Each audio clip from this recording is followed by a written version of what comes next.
দেখো আজকে আমার শরীরটা এত খারাপ হয়েছে, ভাত তো খাইতে ইচ্ছে করে না, পেটটা পুরো ফুল হয়ে গেছে। এখন কি করি কও, না খেলেও চলে না।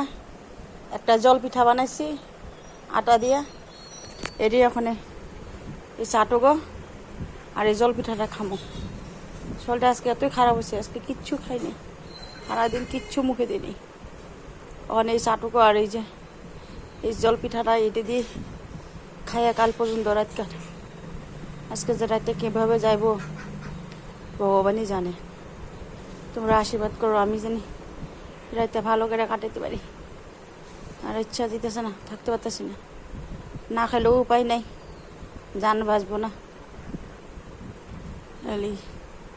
মানে খাইতে এই যে একটু চা বানাই, যেমনি তেমনি কষ্ট করে উঠে একটু চা বানাইছি আর একটু জল পিঠা বানাইছি, আজকে এগুলোই খাবো।